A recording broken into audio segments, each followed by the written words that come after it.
Lord, I lift your name on high. Lord, I love to sing your praises. I'm so glad you're in my life. I'm so glad you came to save us. You came from heaven to earth to show the way, from the earth to the cross, my debt to pay. From the cross to the grave, from the grave to the sky, Lord, I lift your name on high.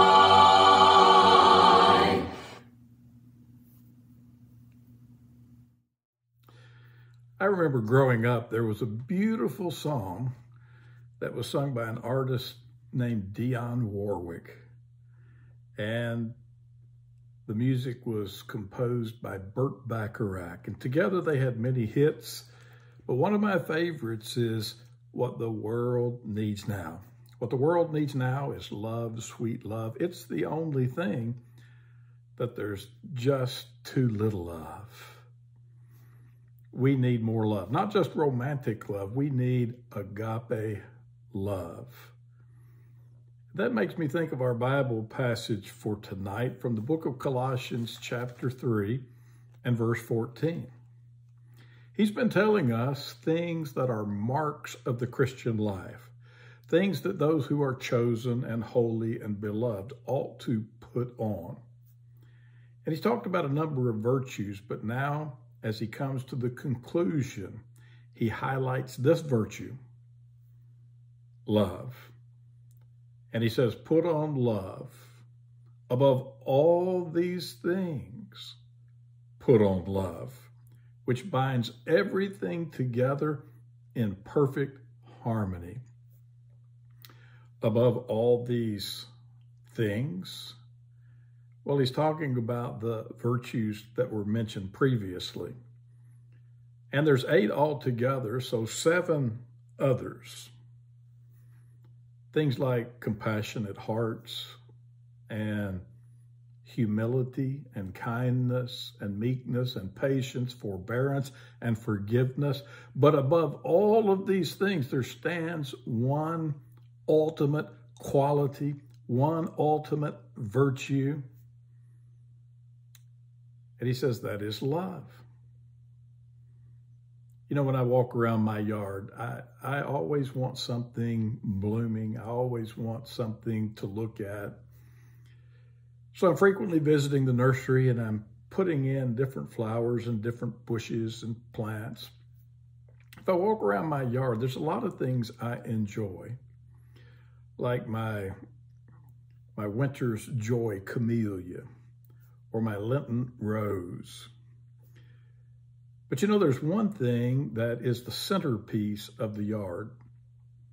In my backyard, there stands this majestic pin oak with its symmetry and its height and its broad branches. And there's a lot of plants that I like, some because of their color, some because of their fragrance. But there's one that stands out. And that's that tall, tall tree that also offers shade and protection to the other plants, without which they would perish. And I really believe that love is like that in the landscape of our lives. There's a lot of important virtues, but above all these things, we need love. Because it is the essence of all the other virtues, and it elevates all of the other virtues. It is above them. It is the greatest, just like it says in 1 Corinthians chapter 13. 3 things abide: faith, hope, and love. And the greatest of these is love. It is not one virtue among many. It is the most important virtue. And the rest are just manifestations of love according to a particular situation, time, or place. It comes back to love. And love helps everything to work together harmoniously. It binds us together in perfect harmony. All these things, all of these virtues, and by the way, all of these relationships, you need love to make your family work. You need love to make your relationships work. So it doesn't matter the situation. Love is still the chief virtue among all the virtues. If you go to the book of Ephesians, I think this was emphasized by Paul. When he's talking about the church, and he says beginning in verse 11, that he, that is Jesus, gave the apostles, he gave the prophets, the evangelists, the shepherds and teachers.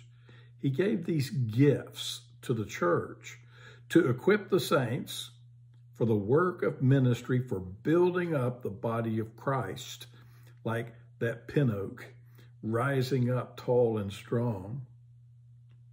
He says, until we attain to the unity of the faith and of the knowledge of the Son of God, to mature manhood, to the measure of the stature of the fullness of Christ. And in just a moment, he's going to tell us about this standard, this measure that exemplifies the fullness of Christ, so that we may no longer be children tossed to and fro by the waves and carried about by every wind of doctrine. There is one thing that is important above all things. He says, otherwise you'll get caught up in human cunning by craftiness and deceitful schemes. Rather, speaking the truth in love, we are to grow up in every way into him who is the head, into Christ, from whom the whole body, joined and held together by every joint with which it is equipped, when each part is working properly, makes the body grow so that it builds itself up in love. That is the fullness of Christ. That is the measure. That is the maturity. That is Christian manhood and womanhood. It is to live a life of love. And the love spoken of here is agape love. It is selfless. It is sacrificial. It's not just an emotion. It is an action where we put the welfare, the well-being of others in front of ourselves. And the fact is that until you have a situation arise where maybe you don't feel like loving, but you know it's the right thing to do, that's when you really begin to understand what love is all about. It's like couples when they're dating. Oh, they love music and they love to go to shows, ball games, and movies. And that's all pleasant. And that's all important. It has its place. But when they have to divvy up domestic responsibilities and choose where to spend their money, and they have to learn how to forbear and forgive one another, all of a sudden, you find out about the real meaning of love. So regardless of the situation, we love. Regardless of the person, we love. It is the most important part of the Christian life.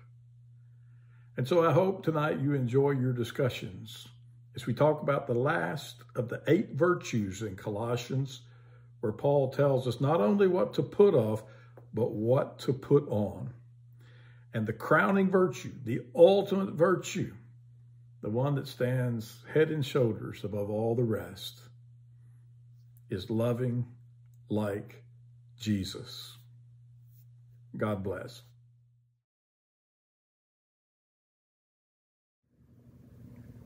You came from heaven to earth to show the way, from the earth to the cross, my debt to pay, from the cross to the grave, from the grave to the sky. Lord, I lift your name on high.